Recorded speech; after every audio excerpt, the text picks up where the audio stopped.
What's up? What's up? What's up? It's your boy Domuto. We're back with another video today. Watching Saiyan. We're watching Super Saiyan Blue Limit Breaker. What if Hercule was the strongest? Part 5.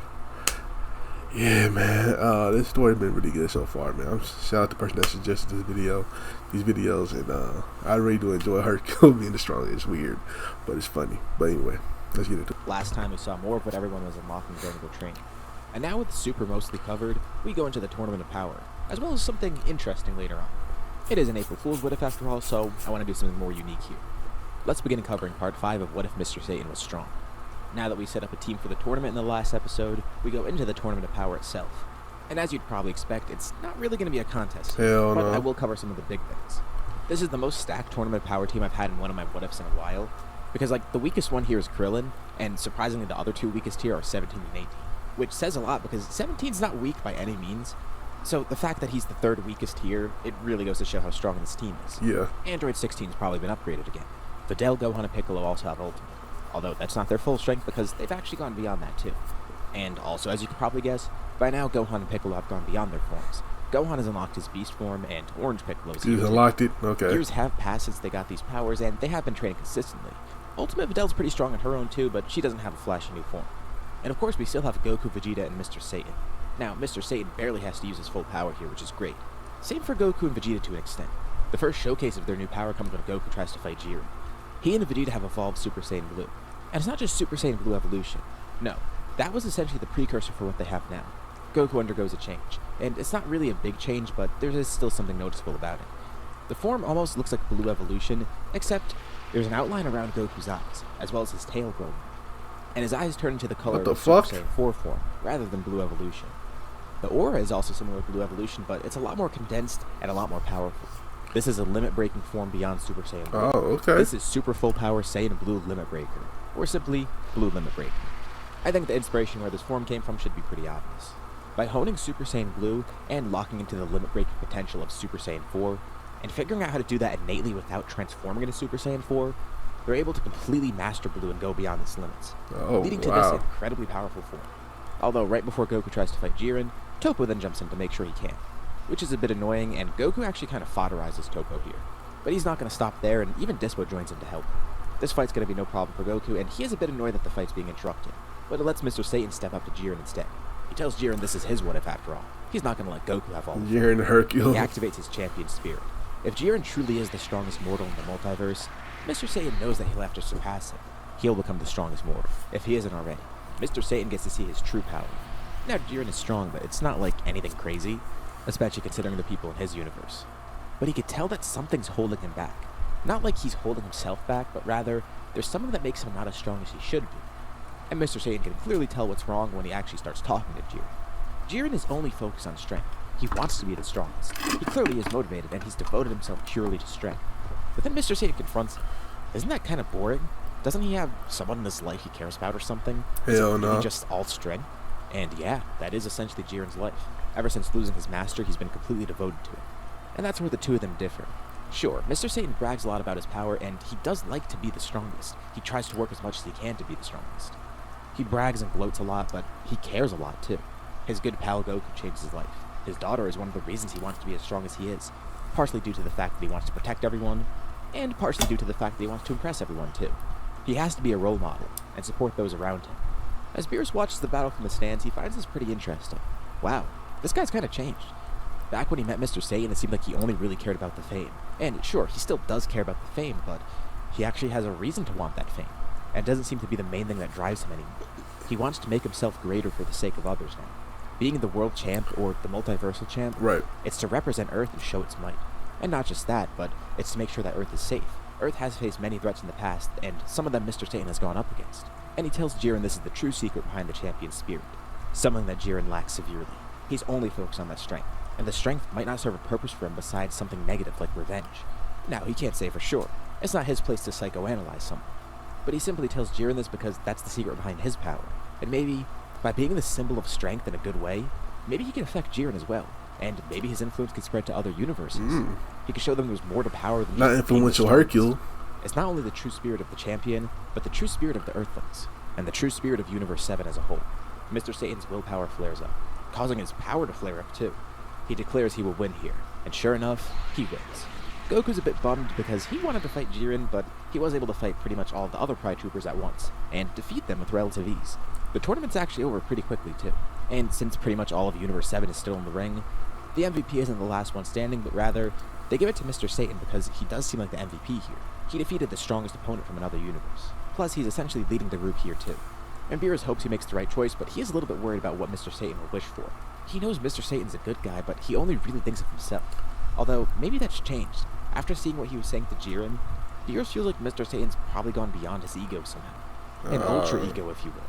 I gotta clarify, that's a joke. He doesn't actually have ultra ego. I know someone will probably think that's what I meant. And sure enough, Mr. Satan actually wishes for the universe to be restored. If he's going to be a true champion, he has to do this. Right. Plus, he doesn't really know what else he'd wish for. I mean, this guy's probably like a billionaire by now, after all. Yeah. There's not really much he could wish for besides stuff like immortality or great power, both of which he doesn't really want to wish for. Not only is this the right wish, but it's really the only wish that he has in mind. With no Frieza, there's nothing with Broly right now, and eventually we see Mayris come to Earth. He's not looking for Boo this time because there is no Boo. Instead, he's looking for the champ, the one who saved the multiverse. Everyone's heard about him after the Tournament of Power. So, Mayris goes to recruit the champ. Mr. Saiyan, Goku, and Vegeta go to Namek together. And this seems about to fight Moro? Okay. The fight begins with Vegeta versus Moro, and he showcases Blue Limit Breaker. He tries to finish this quickly with one shot, which is pretty easy for him to do, especially with how much strength he has and how weak Moro is in comparison to them right now. Right. But Moro is quickly able to take a hostage and block the attack that way, stopping Vegeta in his tracks and giving Moro a little bit of time to activate his magic passively. So, slowly throughout the fight, that nigga Moro about to be sucking up their power. Becomes a problem because it gives Moro a ton of energy. Goku and Mr. Satan also give him a ton of energy too.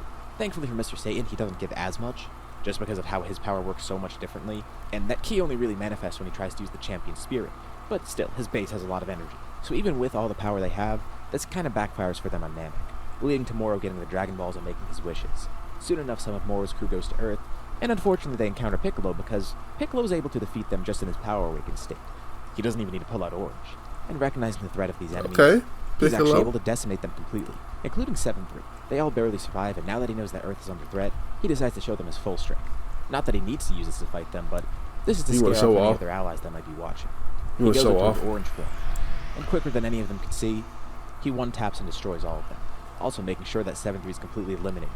He learned the hard way against Cell that when he's up against a bio-android, if he has the chance to eliminate them right off the bat, he's going to do that. And there's no 2 months of training here. Moro actually goes to Earth right after this. It actually encourages Moro. He wants to use Piccolo as a snack. And seeing that Moro is heading towards Earth, Goku, Vegeta, and Mr. Satan teleport back to Earth, trying to warn everyone about what's happening.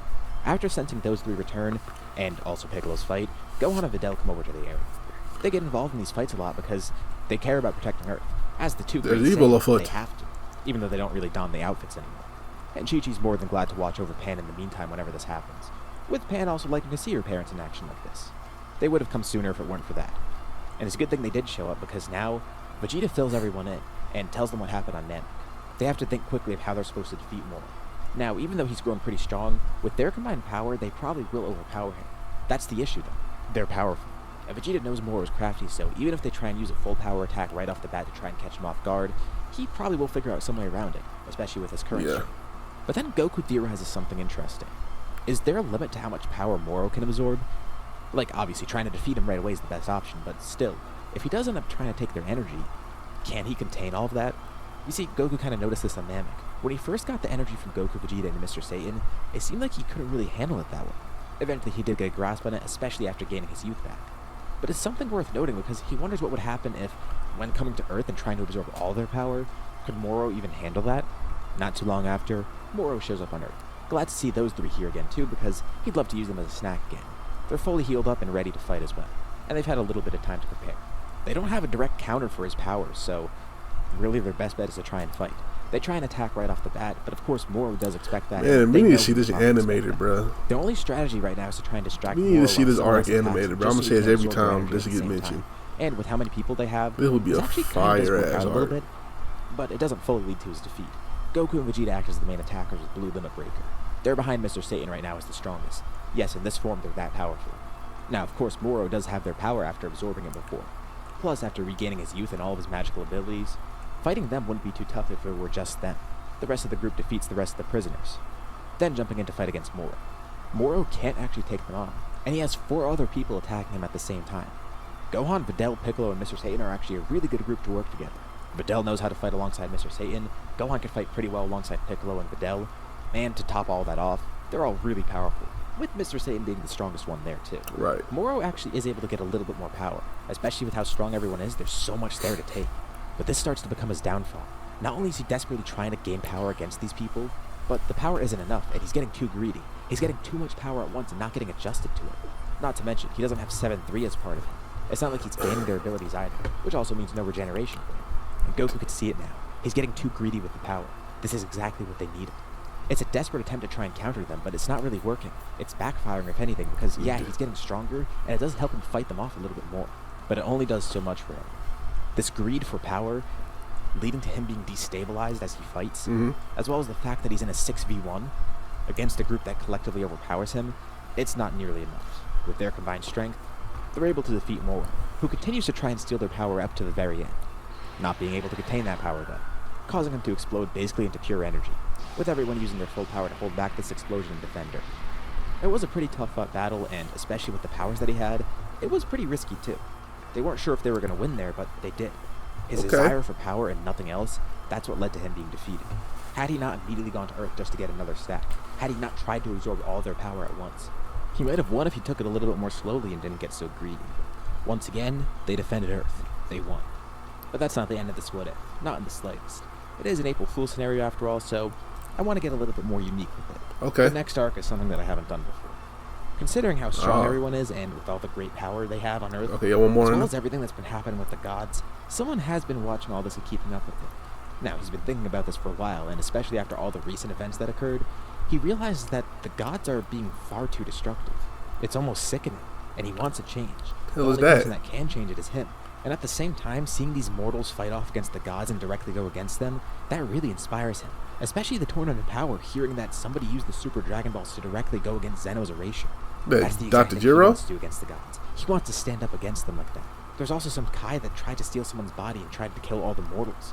This info is really hard to come by, but he has his resources, and this led him to one mortal in particular, one that really interests him, one that he's been watching this entire time.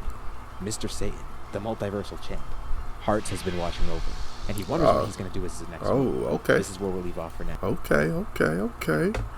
Alright, that's a cool chapter, you know what I'm saying? He's just getting through it, like, they're just too powerful, you know, Hercule, and he made everybody too fucking powerful for these villains, so it is what it is. So shout out to Charlotte Chan for this video. Shout out to Hercule, and check out the last chapter right here. Check out another video right here, and I'll catch you next time. Peace.